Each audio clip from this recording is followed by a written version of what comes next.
you hear a lot of franchise stories from folks that are entering the franchise world. And I think it happens to a lot of us when you get into your 40s, you start to take a look at, am I going to do this for the next 15 to 20 years? Do I want to do something different? I would say this transition was sort of the combination of renovating your kitchen and bathroom at the same time as having a second child. So I think within our first 4 months, we managed to do about $300,000 in closed sales. Welcome to the Franchise Champion Show. I'm your host, Alan Regala, CEO and founder of Athlete to Owner Franchise Coaching. I was a D1 athlete and used the principles of high performance training to build and sell a multi-million-dollar franchise business. And now I want to help others do the same. So let's go. Our next guest couldn't handle being a rock star in just one franchise business, Budget Blinds. No, she had to go kill it in a second home improvement brand, the Designery. I'm excited to introduce Jessi Chichelli. Welcome to the Franchise Champion Show. Thank you, Alan. Nice intro. Thank you so much. Of course. Well, I'm really excited to have you as a guest on the show. Please do us a favor and tell us what you were doing before, and what got you into franchising. So I actually, before I got into franchising, I was working with a local supermarket retail chain, regional chain here in the Rochester area. And they do a lot of work with private label branding, a lot of home decor products and things like that. I actually had a 26-year career with them that started, ground level, working, with customers in the store and working my way up to management and then up into the office where when I left there, I was a buyer. So I sourced goods, worked on merchandising plans for the stores and, took care of a lot of things around the home decor and importing areas for the company. Well, it's unheard of that people work for one place for 26 years or even like 10 years, it seems like. So that's pretty amazing. You must have enjoyed what you're doing over there. Yes. Yeah. It was a great company to work for. They did embrace a lot of entrepreneurial spirit. So, I think there's a lot of things that I bring from my experiences into the work that I do in our own businesses for sure. Yeah. So 26 years, that's a really long time. You sounds like you had a good career there. What got you thinking outside of the whole corporate world? Well, I think, there's funny, you hear a lot of franchise stories from folks that are entering the franchise world. And I think it happens to a lot of us when you get into your 40s, you start to take a look at, am I going to do this for the next 15 to 20 years? Do I want to do something different? In a lot of corporations, it was a very good company we worked for, but corporate environments are still corporate environments, right? And I think when you're young and energetic, you feel like I'm eventually going to get to this point and I'm going to have all this experience and they're going to listen to everything I say. And it doesn't work that way, right?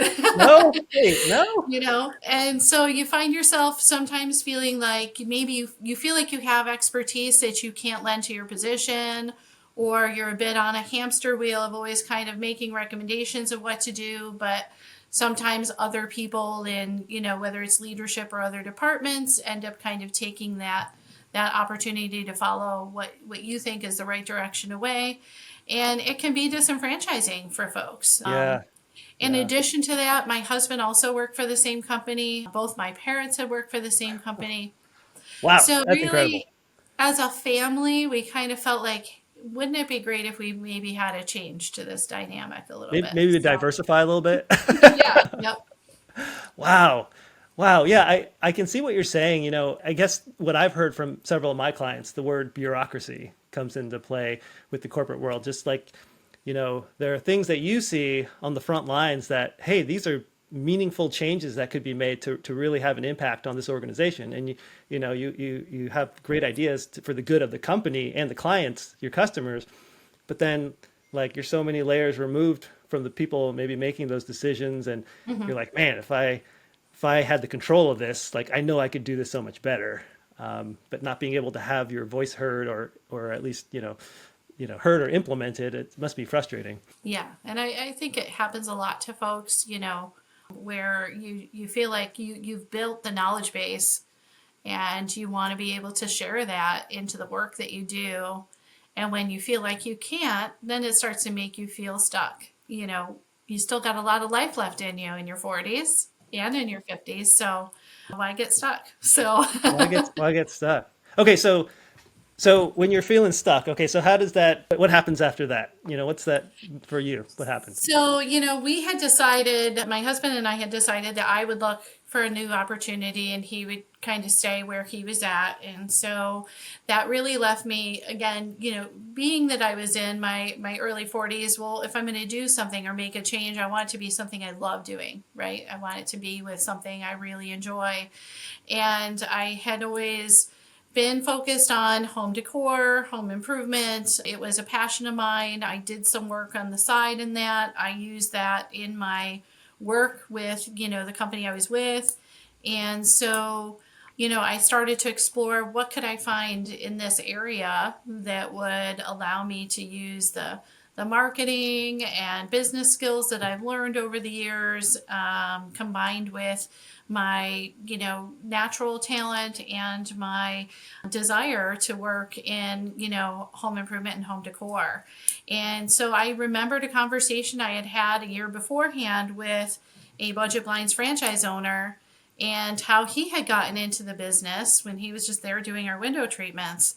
And I said, well, geez, that would be interesting. I wasn't looking for a franchise. I was really looking for a job, but something that would be, meaningful.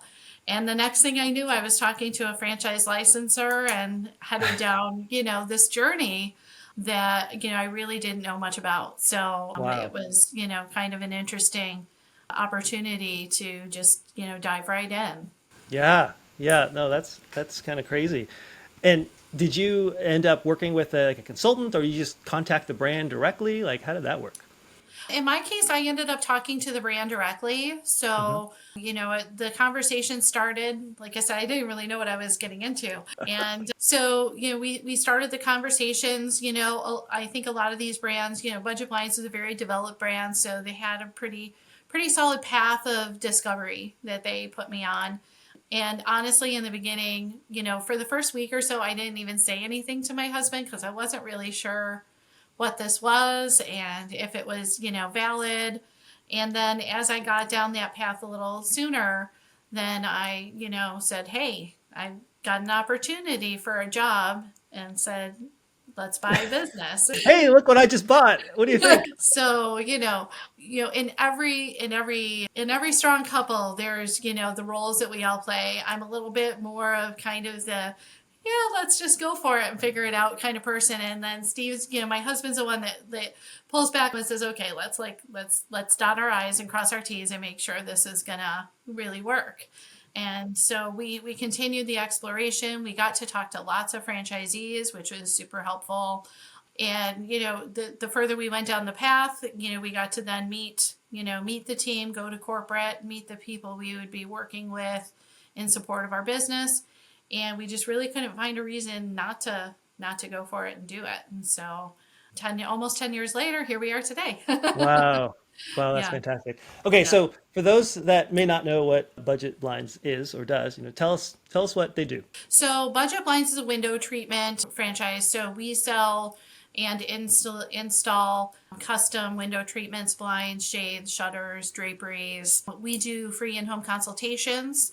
It's a business that operates out of a van. So one of the things you have to do is you have to buy a van, have the company logos on that. But you really start out, going house to house. Deliveries were coming to our garage in the beginning.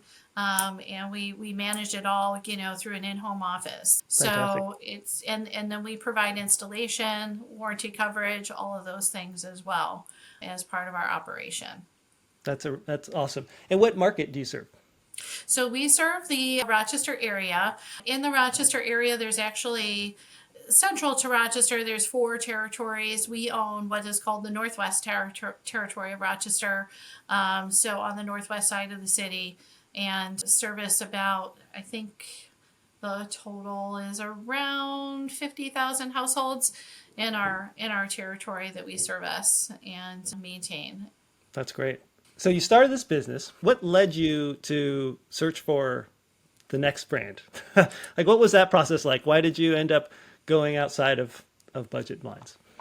So, the business has really grown over the years, our budget blinds business. We did open a showroom a couple years into our business in 2018, which was really successful and really helped give us, not that you need a showroom to have that business, but it gave our customers a place to go, a place for us to be recognized as part of the community, and really helped accelerate our sales. So, as our success grew, we built a team. We had an office coordinator support, had an installer that then we bridged into a hybrid role of selling and installing, brought on board another installer as a 1099 employee. So we had a team that was really built for growth, and our hope was to expand. We knew we were going to eventually kind of hit sort of the plateau of where our business in our current territory could go. But we were hoping to expand into a neighboring territory that was looking to retire. But unfortunately, price negotiations didn't go the way I hoped that they would go. We had, year-long kind of conversations, and then at the end of the day, the numbers just the math wasn't working anymore to do that. So we had to kind of walk away from that opportunity. And that kind of left us at a point of, well, we've built this business to grow. I bought the business to be a business owner, not just somebody. I didn't do it to buy a job. Some people do, in smaller franchises, you can do that. So we thought, well, if we can't expand horizontally, what can we do vertically that will allow us to engage our customers even more that we've already had and grow? And Yeah. so we kind of started just really, I didn't look a lot, in all honesty. The Designery kind of found me. So their marketing must have been good. I guess so. I guess so. And you click on something once and then they're stalking you on Facebook forever. So, Well, that's kind of how that goes. if you're wondering if franchise ownership is right for you, I'd love to help. As a franchise coach, I work one-on-one with my clients to, one, find the perfect business match for their goals, skills, and investment level, and two, help them prepare to be champions in their business. Here's the best part: my coaching services are completely free. To schedule a 15-minute introduction call, visit athletetoowner.com. The link is in the show notes. Now, back to our show. Before we get into the Designery, I'd love to hear, I think our audience deserves to hear a little bit more about your accomplishments with budget blinds, because I think it's pretty phenomenal. And so, when you got into it, there was only one territory available, correct? The one that you got. And, what did you end up accomplishing, revenue-wise, if you don't mind me asking? So, our big success, what we hang our hat on is, a couple of years ago, we hit $1 million. And that's kind of a big threshold for budget blinds. They kind of have the $1 million club. But, I in our franchise network there, I kind of refer to myself as a unicorn, because years ago, you would see a lot of single territory owners in the business. But over the recent 10 years, I think there's been more often, seeing franchisees that own 2, 3, 4, 5 franchises, because they're just taking that footprint and skill set and growing it. And, it's not common to be $1 million franchise owner with a single territory. So Yes. that is something that we're really proud of, especially in the area that we're in. We're not in an area where we sell products at a higher margin or anything like that. We're kind of right around the average as far as, how we kind of shake out. So that was a big one for us. We've also been, to me, franchising, an important thing I always tell people when I'm talking to new franchisees looking to get into either brand is that there's accountability in franchising both ways. It's important. I think a lot of people ask questions about, what is the franchise going to do for me? What did they do for you? How are they going to train me? How are they going to do this for me? How are they going to do that for me? But really, franchising is accountability in multiple ways. So you're accountable back to the franchisor to communicate with, to follow the general procedures and guidelines and things like that that are built to help protect the brand and the brand integrity. And then you also have an accountability to your fellow franchisees because, if somebody Googles that brand, they might see a bad review from, Fred over here and just assume that that's you as well. So it's really important. And we really, I've involved myself right into the brand. So, it's really important to be a part of, whether it's beta testing programs, having really good dialogue with vendors on how they can help us improve, sharing feedback in a constructive and professional way that helps us grow. Those are all things that I think in my franchise network I'm known for. And I think that's a really important accomplishment as well. Yeah, that's fantastic. Well, congratulations, first of all, on hitting that $1 million mark. That really is an accomplishment, and especially with one territory. Franchise brands, they all have different territory sizes, of course. But for I've got to say, I mean, one knowing in general how things work, one territory and reaching that mark, it really is an accomplishment. And if you said 50,000 households too, like that, wow, that's Yeah. very impressive. Yeah, and I think that's another hallmark of high performers like yourself. Mhm. It's the accountability piece is huge. It's one of the principles that I strongly believe in as well, and it does go both ways. Being someone who you have to help. Obviously, everyone wants the franchisor to do stuff for them, but you really contributing back to the system, and you're really helping everybody out. When you're upholding your brand in your area and your neighbors doing the same, you're all helping each other out and helping the system grow together. And that, to me, is what makes franchising so special, is having this whole community of people doing pretty much the exact same thing as you, just different areas, and being able to help each other grow.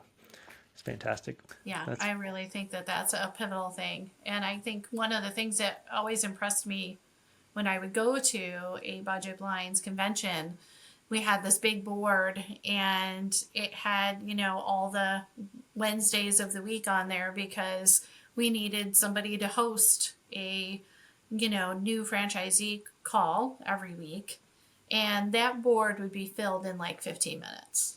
wow. Because so that's just like an indicator that you're in a good network of people that really care about the brand because you're going to take time out of your day, an hour and a half, at the end of the day, usually, and just share with new franchisees your experience and answer questions and whatever. So that always kind of impressed me because I felt like that really just showed who we were as a brand, when that board filled up so fast. You couldn't even get on there. That's really cool. That is Yeah. really cool. I had a similar experience when I had my Shelf Genie business, and just we had calls every other week. But there were individual, like, mastermind groups with franchisees, and it was really nice, when we were able to have conversations about not just growing the business, but also just like what we're doing for our clients.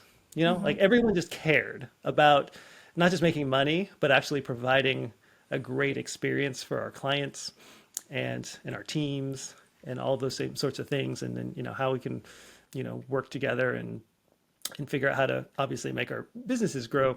But just people just cared, and people were really engaged in the system, which is, like you said, it's a really great sign for that brand if people are engaged, if the owners are engaged in the process. Okay, so let's talk about the Designery now. How did you end up getting into that, and tell us what the Designery does? So the Designery does, we design and sell and install kitchen, bath, and closets. So we provide cabinetry, flooring, countertop, tile, closet systems, and I'm probably missing some things in there. So our goal is, has kind of grown to sort of be that place where a customer can come and there's so many selections and choices you have when you're redoing your bathroom and your kitchen. It's like, every time you turn around, there's another decision to make. Oh my gosh, So it's the our worst. goal, yeah, It's the worst if you're the homeowner and you're not great with making decisions and knowing what looks good with what and yeah. what And is just when you think popular you're and done, there's like uh, another one to make. So our goal is to really guide the customers through that decision-making process. We offer full design services. We do full renderings and plans and things like that for customers so it helps them visualize. We have a system that allows us to actually even put on an Oculus and you can see and walk your way through that kitchen. So, the biggest thing that you'll hear about, and I'll hear it in both my businesses, is customers that just they have a hard time visualizing what their decisions are going to look like in their home. And so, those processes really help the customer feel more confident in their decisions and in the design and the plan for their remodel. So, wow. those are kind of the things that's one of the things that sort of sets us apart in it's sort of the scope of products that we offer as well as those design capabilities to support them. Got it. Got it. That's amazing. The whole Oculus thing and is it I guess virtual reality where the whole space is all virtual or is it like augmented where you can still see like their actual I don't know space but then overlaid is the 3D. It's a virtual reality based on the rendering that we built. So we kind of go in, rebuild their walls and everything, and then we do everything, the wall color, the tile, everything, put it all together, and then that gives them the opportunity to see it. So they can see the renderings. We do them in print. They can see it on the screen, but then if they want to, they can do that added feature as well. So it's kind of a cool option. So that was very intriguing to me when I saw that, just with the, knowing how customers struggle to visualize and the growth of AI tools and things like that. One of the things that drew me into the Designery was the fact that I could tell they're embracing technology and Hmm. wherever that takes us, right? Because in 2 or 3 years it could be something completely different. So being partnered with somebody who's already embracing the technology where it is today kind of shows that they're ready to move it into the future as well. So Yeah, that's a really great point. The well, visualization, first of all, is huge for I think most people. I found the same thing with what we were doing, selling pull-out shelving in someone's kitchen. You're designing like a pantry or retrofitting, cabinets. Being able to show that 3D rendering, just like you could see it in their eyes, like, whoa, okay, now I get it. Now I see, like, that's amazing. And to go a step further, and you have the 3D or the virtual reality stuff. I can imagine how even better that is cool. And the having the franchisor, it's all about the mindset, right? And in having that same mentality of being on top of things and the trying to think ahead to where those trends are going and how we can better serve our clients. And so I agree, like that technology piece really is so important. And I can imagine in another 5 years or whatever, it's probably going to change even more with AI and all the other stuff too, as the things get developed. well, our leadership, so we fall under a brand group of Homefront brands, and I will say, like, I'm pretty confident in saying that our leader Jeff Duden lives 80% of his life thinking about the future of Homefront brands and those things. Like he's just very forward thinking. You can tell in any conversation you have with him and presentations that we get and everything. He's just always thinking about how do we stay on top of technology and how it will, what do we need to do to stay competitive, to stay, in front of what customers are looking for in order to ensure our franchisees are taking advantage of these opportunities to build their success. So, it's a really neat experience to work with him and see that mindset every day. That's very cool. Very cool. All right, you can help him get him on the show with me so I can interview him and he can tell Oh, us okay. all about that. Does that sound good? I'll give it a go. All right. All right. I have heard his name before and I'm not new to franchising in general, but in this kind of role I am relatively new and I have heard his name spoken very highly of in the industry. Yeah, And that's great to have someone like him as a leader of the organization that can, looking forward and anticipating what's coming next and to be able to help your business continue to grow and to develop, and succeed. for That's sure. cool. If you're finding today's conversation valuable, I'd like to offer you my free guide, the Franchise Fit Playbook, a champion's guide to choosing the right business. This comprehensive resource walks you through the exact process I use with my coaching clients to identify their perfect franchise match. Download it for free at athletetoowner.com/playbook. You'll find the link in the show notes. Now, let's get back to our show. Okay, so you Budget Blinds was going fantastic.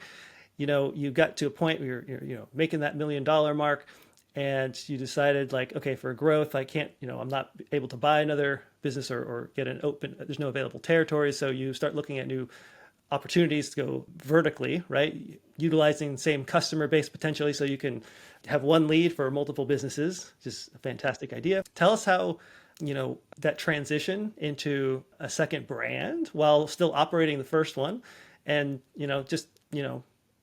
when did you even start this? So the exploration started last year, the spring of 2024, and we moved ahead and signed contract in July and went right to work. Now we were fortunate in that, so this is a business where you have to have a brick and mortar store. So the onboarding's a little bit different and slower than it is with some home services brands where you don't need that. But we were fortunate in that we already had our space and we really wanted to stay in our space because we felt like it was very centrally located to the Rochester area. And with this business, not wanting to get kind of pigeonholed into one territory, with this business, our mindset was we want the whole pizza here. So we wanted to make sure that was all part of our plan going in. So we feel like we have a great location. We have a really, don't tell my landlord, but we have really reasonable rent.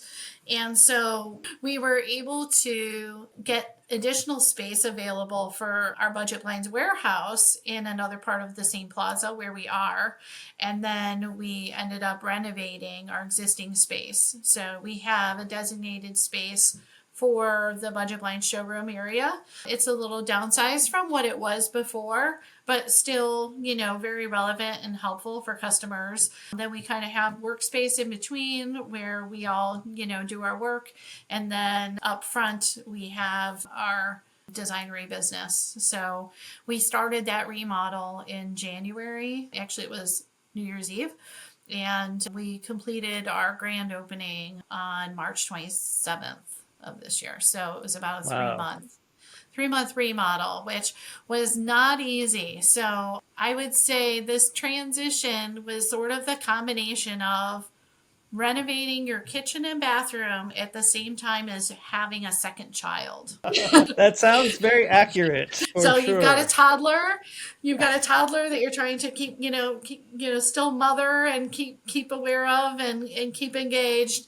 Yep. And you're living through a remodel, and at the same time you're getting ready and starting to have a newborn, and going through that transition. So I definitely had some sleepless nights, but we're getting to the other side of it now. And we had a great grand opening, and I would say layering the brands just gives us this opportunity to help customers that have loved working with us in a whole new way. Because in Budget Blinds, we found we had many customers that we did multiple projects for, and we'd get to the point where their whole house is done, and it's like, we got to say goodbye now. And so now we've got a whole new set of things that we can help them with. So it's been a really great opportunity to leverage our relationships with existing customers. We've had customers coming in for one and knowing then that, oh, I can work with you on this too. And so it is not unusual for us to have a kitchen consultation with a client, and the following week our employee Tim is out doing a blinds consultation with that same client. So as I say, the evil plan is working. Yes, yes, your evil plan is working. That's wonderful. I think there's a couple ways, like two main ways it seems like to really scale your business, or I guess businesses. One of them being, the thing that you had initially tried doing, which was, having multiple territories, right? Whether that's starting with one, then expanding by acquiring an existing one, or if there's available territories. To me, it seems like the easier route if it's a possibility, because it's one system, and it's just, especially in the home improvement business where you're just kind of adding zip codes for the most part, versus having to build an additional storefront for every single territory. And then the other is having multiple businesses, different brands, but that have the same base of customer, the same demographic, so that you can sell multiple products to the same client. And that's what you guys have done here. And that's the evil plan that I'm glad is working for you guys. Very, very smart.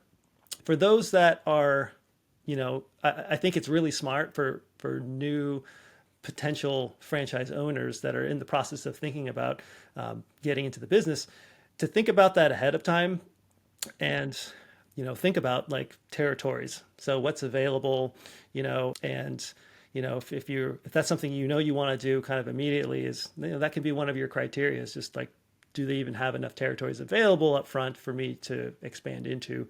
Whether you start with one and add, or you buy a 3-pack and dominate the market right from the beginning. Yeah, that's definitely something that when I have conversations with new franchisees, I always refer to that. Like, if you're thinking about that other territory, do it, because it gets really painful. One of the ways we built our business to that $1 million mark was our marketing, our organic marketing, our local area marketing. We invested, our time, ourselves, and money into that. And when you have neighboring franchisees that, in most home services, because they're territory based, you can't assist people in those other areas.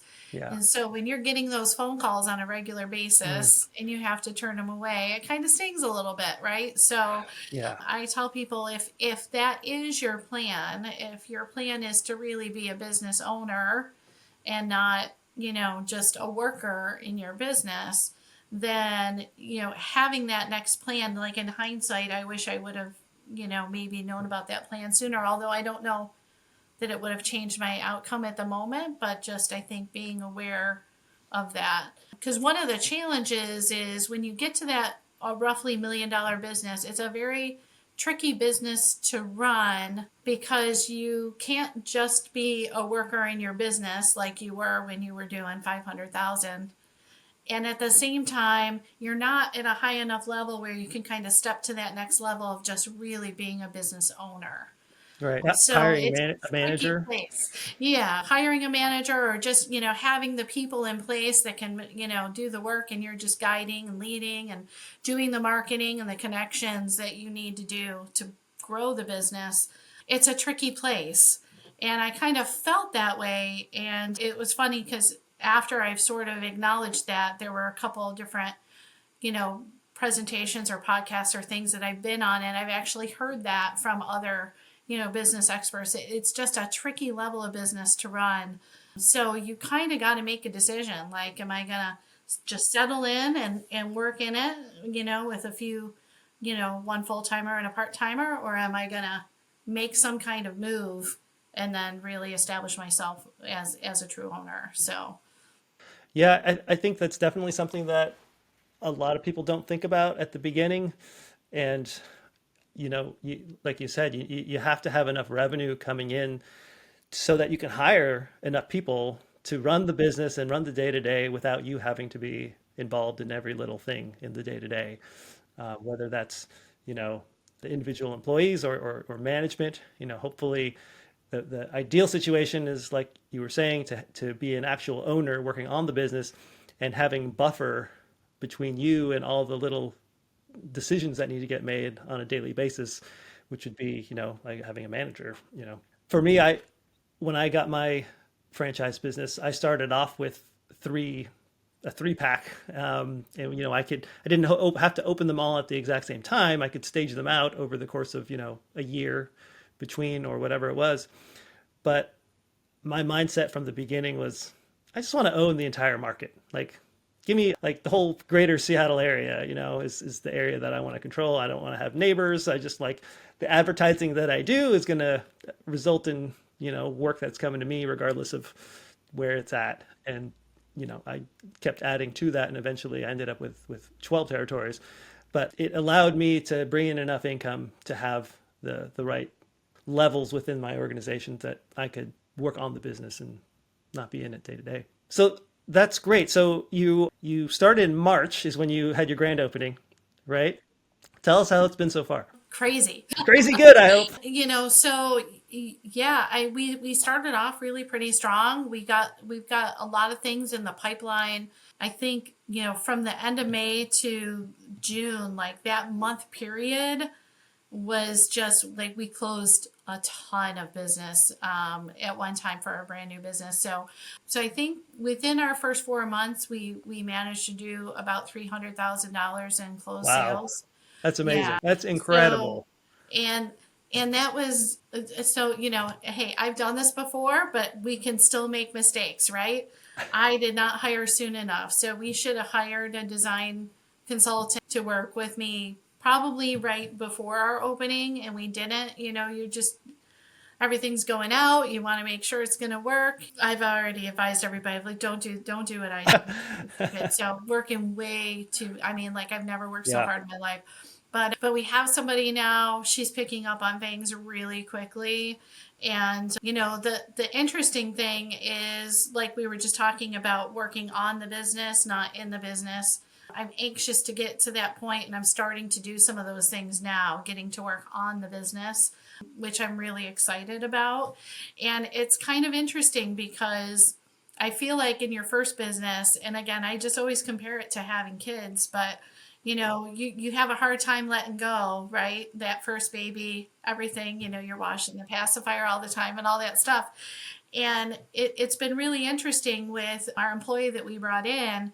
She's fantastic, and that's probably part of the reason. But I also think just the nature of the fact that I can't be involved in every single detail is actually allowing me to give up that control very quickly. Like I find this time I'm much more laid back, holding back, seeing what she'll deliver. So, I think you get better at that as you grow out of necessity.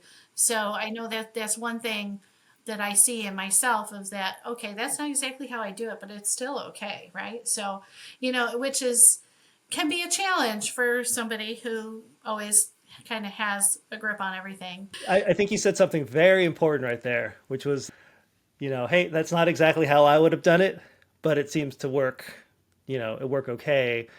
I think, one thing with business ownership that I really love is the personal growth, the personal development that comes through it, right? And that's one thing, just being a leader is not telling everybody what to do, right? But to be able to set the right vision and have the systems in place, but then be able to inspire people in to want to be there and do the right things for the clients and be able to think kind of like you as the owner, like with the clients and the business's best interests in mind.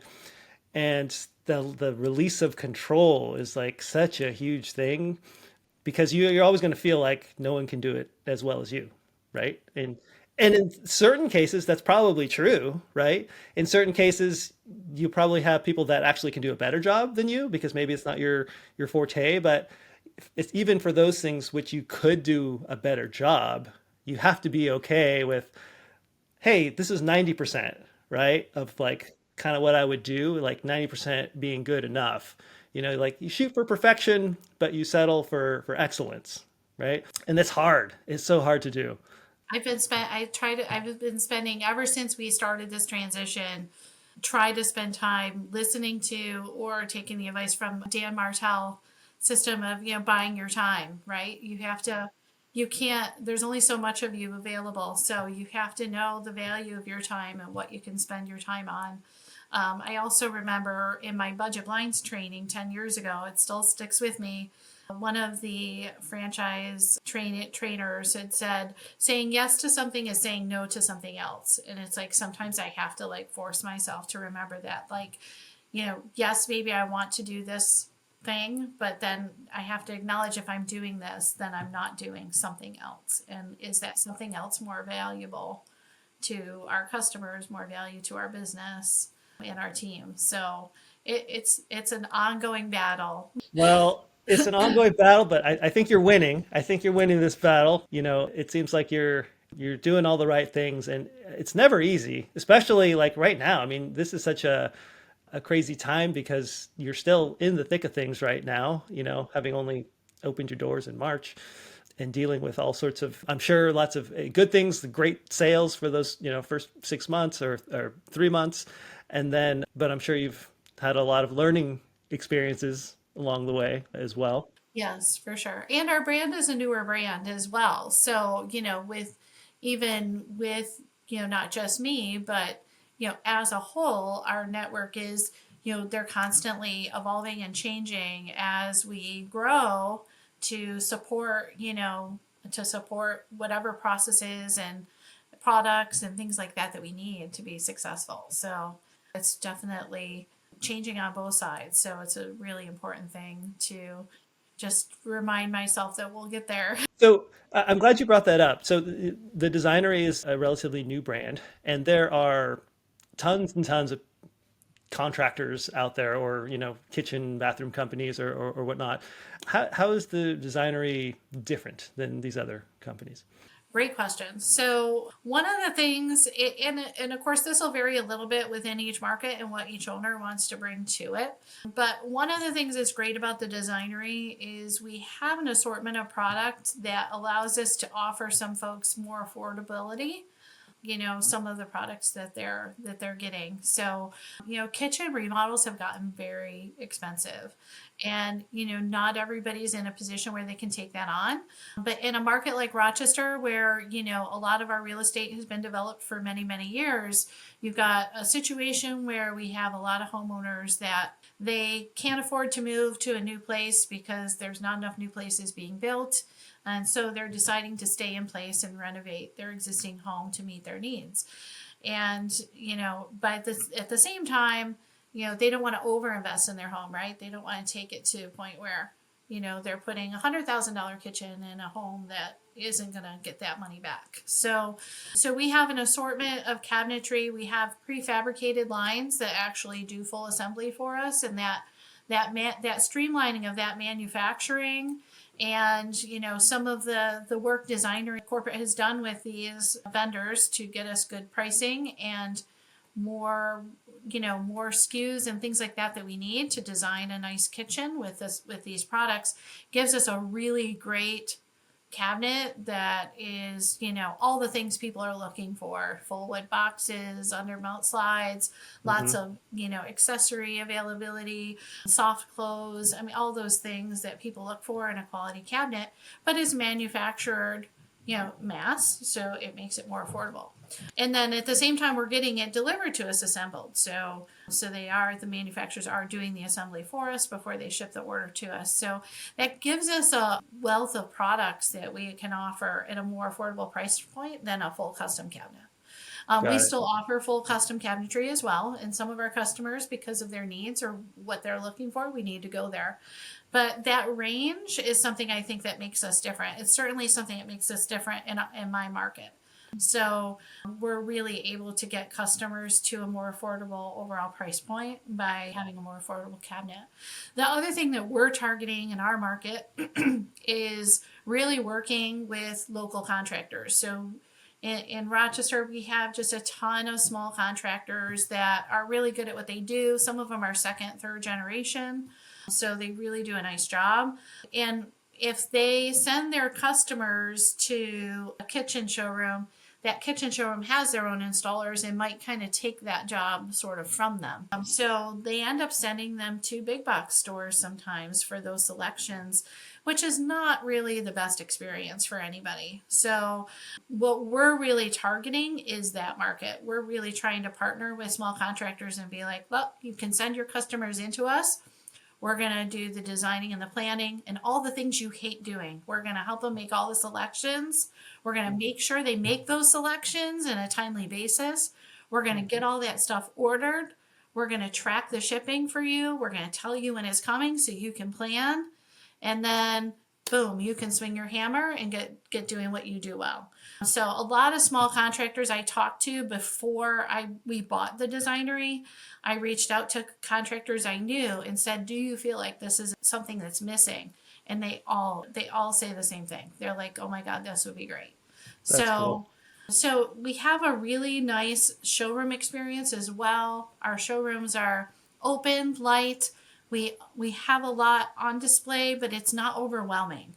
Sometimes that's the biggest challenge for people other than the visualization is it's just Yeah. so overwhelming. Like don't most all the time people say don't show me like 40 things, like just show me two or three.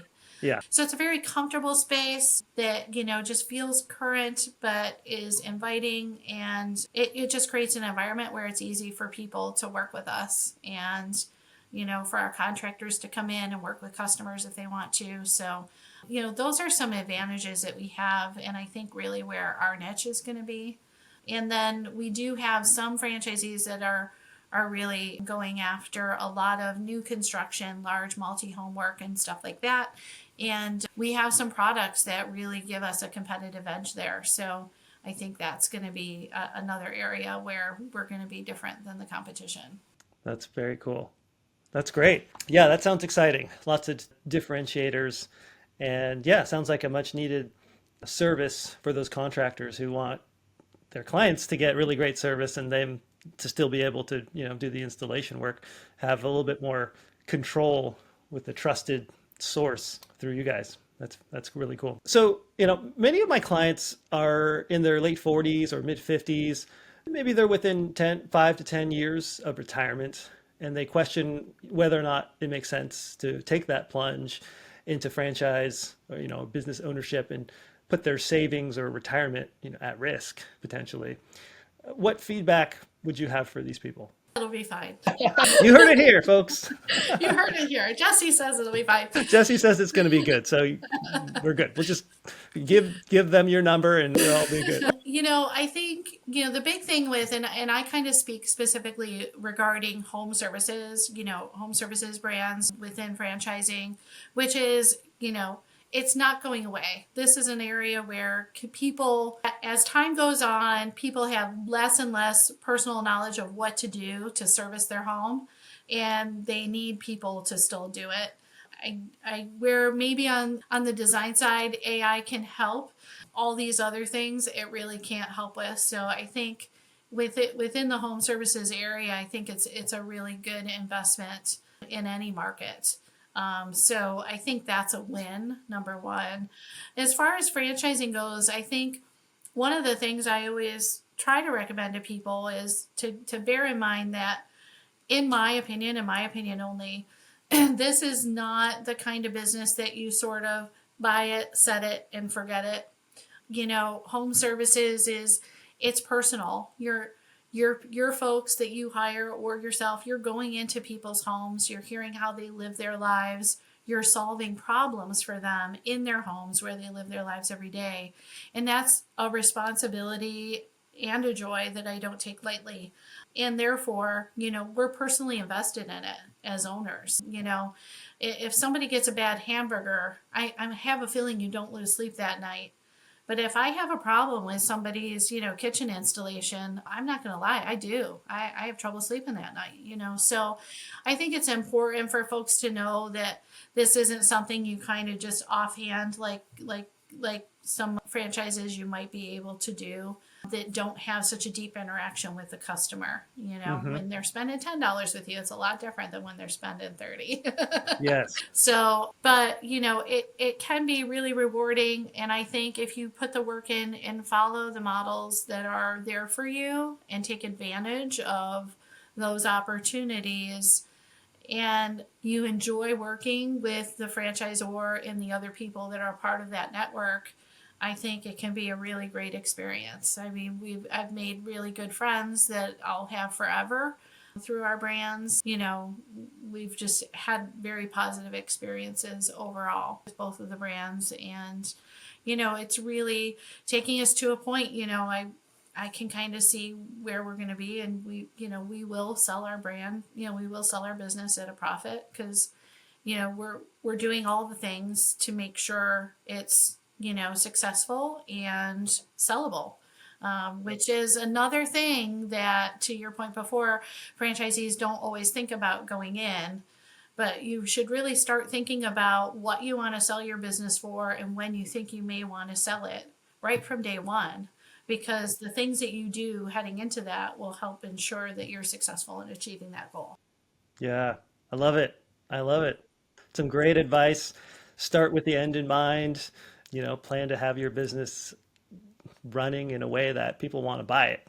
That is a smart thing to do. And people, generally don't want to buy a business that they're going to have to be the person working the business, the buying a job, right? They want something that's running and without the owner, preferably, is ideal.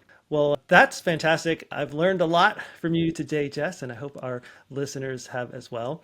Thank you so much for joining me today, and congratulations on being a franchise champion. Thank you. I appreciate being a part of it, and I'm excited to listen to more podcasts. Yeah. And Jessi, how can people get a hold of you? So they can search us on Facebook. They can look for The Designery Rochester or Budget Blinds Northwest Rochester, and they can contact us through there, or they can always fill out a form fill on our website, and we'll be happy to get back to them. All right. Excellent. Thank you so much, Jessi. Have a wonderful rest of your day. Thank you. If you find value in my content, please take a moment to subscribe and leave a rating wherever you're listening or watching. Or if you have suggestions for topics or improvements, shoot me a message directly. Your support means a lot to me. Thanks for listening to the Franchise Champion Show. I'm Alan Regala, and I'll see you next week.